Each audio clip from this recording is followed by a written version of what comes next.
Assalamualaikum warahmatullahi wabarakatuh. Sahabat semuanya, kita lanjut lagi ya pembahasan kita tentang pikiran kita.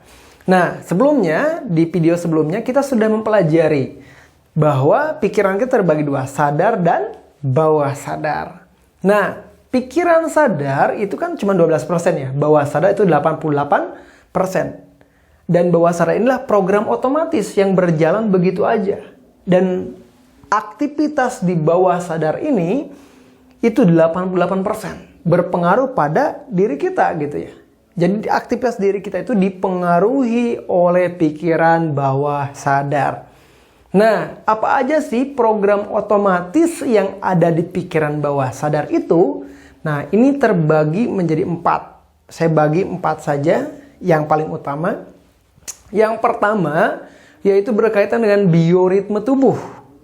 Detak jantung kita, ini berjalan secara otomatis. Detak jantung kita, napas kita, tarikan napas, hembusan napas kita, keringat kita, kemudian juga kapan kita lapar, jam-jam kita ngantuk, dan sebagainya itu diatur oleh bioritme tubuh kita. Secara otomatis. Aliran tubuh kita semuanya itu diatur oleh pikiran bawah sadar secara otomatis. Itu yang pertama. Yang kedua yaitu keyakinan. Nah, keyakinan ini ada di bawah sadar dan ini sangat berpengaruh sekali terhadap perasaan dan akhirnya jadi tindakan. Contohnya adalah keyakinan dari mulai keyakinan agama sampai dengan keyakinan-keyakinan dalam kehidupan kita yang lainnya. Contoh keyakinan apa sih? Misalkan keyakinan bahwa diri kita misalkan bodoh, misalnya ada keyakinan kok saya tuh bodoh ya gitu. Itu ada keyakinan. Nah, keyakinan ini akan menghasilkan sebuah emosi, perasaan. Merasa bodoh akhirnya jadi minder, ada perasaan minder, ada perasaan gak mampu jadinya. Gara-gara apa? Gara-gara keyakinan. Atau misal keyakinan yang lain, keyakinan tentang belajar. Kira-kira belajar itu sesuatu yang menyenangkan atau menyusahkan? Jawab. Menyusahkan atau menyenangkan. Nah, itu keyakinan. Keyakinan ini akan menghasilkan emosi. Kalau kita merasakan memilih keyakinan belajar itu sesuatu yang menyusahkan, akhirnya apa yang terjadi? Emosi akan muncul. Malas, nggak suka, memilih untuk kabur, memilih untuk tidak mengerjakan, dibikin ngantuk, dan lain sebagainya. Dari keyakinan. Nah, keyakinan-keyakinan ini tertanam di pikiran kita, di bawah sadar kita, itu sejak dari usia kandungan, ya sudah mulai ada ruhnya di usia kandungan. Kalau Dr. Adi Gunawan menyatakan dalam risetnya itu sudah ada dalam 3 bulan dalam kandungan. Itu sudah bisa menyerap informasi.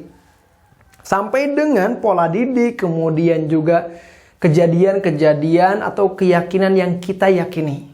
Nah, ini akan menjadikan SOP dalam diri kita, keyakinan-keyakinan itu.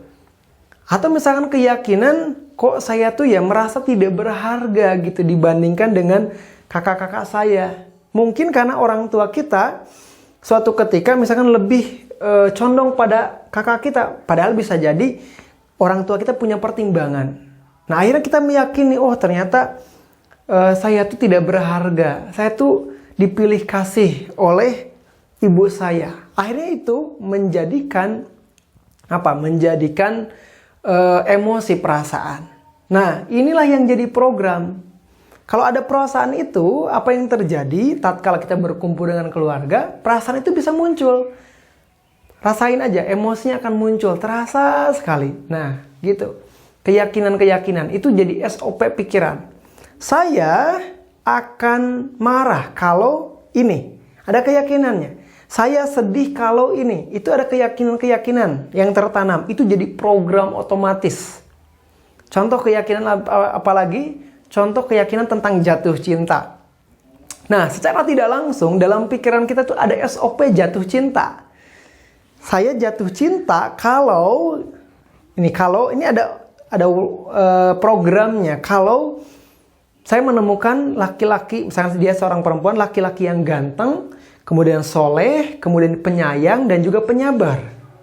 Nah, dalam kehidupan nyata, Dia bertemu ternyata dengan laki-laki, dipertemukan dengan ganteng. Oh, langsung terasa tuh rasa cintanya ada. Ternyata udah ngobrol-ngobrol lama, ternyata dia pun lah laki-laki yang sangat soleh gitu. Cinta lagi, nambah lagi. Ternyata dia juga itu penyayang dan penjabar. Akhirnya jadi full lah cintanya. Karena ada SOP-nya dalam pikiran gitu. Jadi kita bertindak itu berdasarkan program tadi ya. Ada keyakinan itu keyakinan akan melandasi tindakan-tindakan kita. Nah, cek aja nih keyakinan-keyakinan yang kita miliki. Apakah keyakinannya itu baik atau buruk? Memberdayakan atau tidak? Tentang konsep diri kita, saya tuh ganteng atau tidak? Saya tuh merasa yakin bisa atau tidak?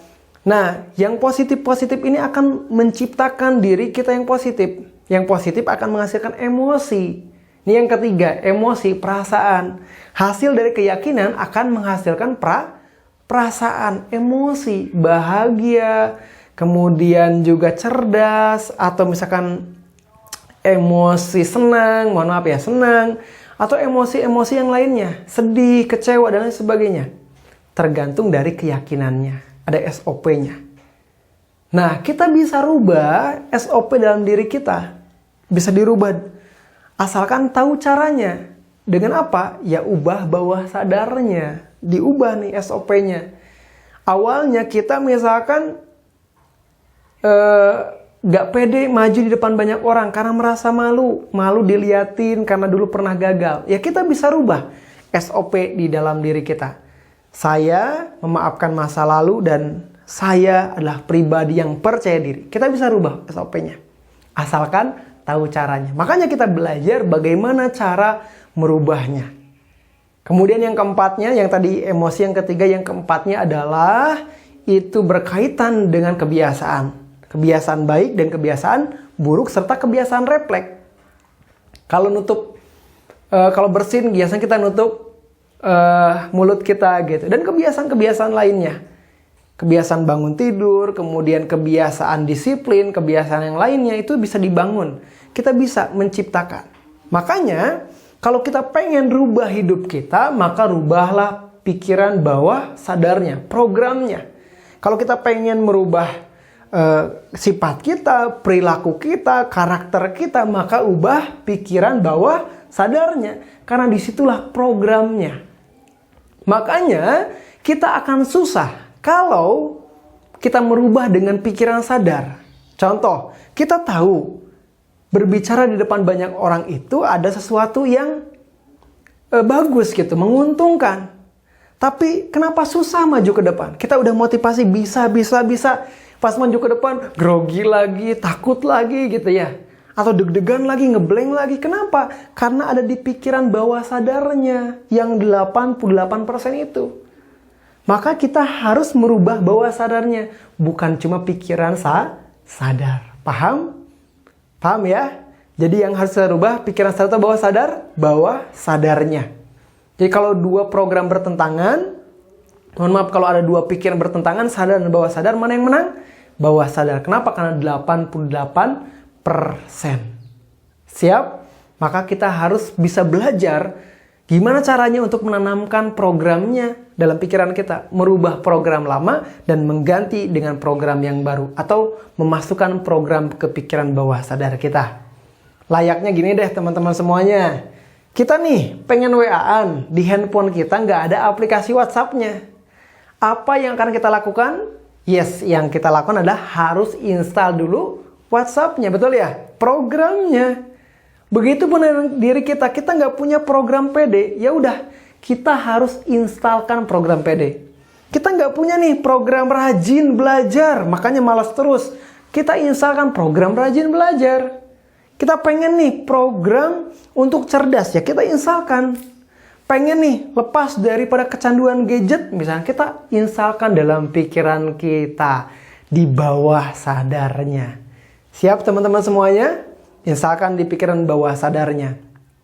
Nah, gitu dulu ya, di pikiran bawah sadar. Nah, teman-teman semuanya, tidak semua informasi itu bisa masuk bawah sadar. Kenapa?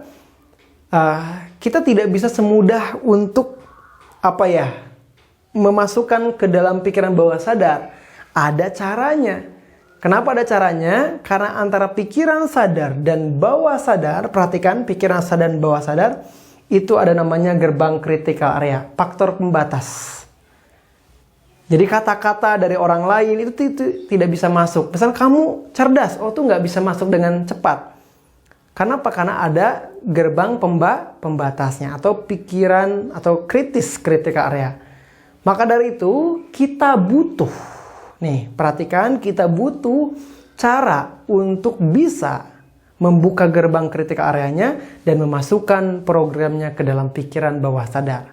Salah satunya dengan apa caranya? Yaitu dengan cara self-hypnosis atau hipnosis diri. Yang ini sangat alamiah, mudah, asalkan kita tahu caranya. Biar kita bisa mengubah program diri kita menjadi program yang kita inginkan, yang memberdayakan dan bisa membuat kita jadi semakin maju, semakin sukses. Oke, di video selanjutnya kita akan belajar bagaimana caranya untuk memprogram diri kita. Terima kasih banyak. Assalamualaikum warahmatullahi wabarakatuh.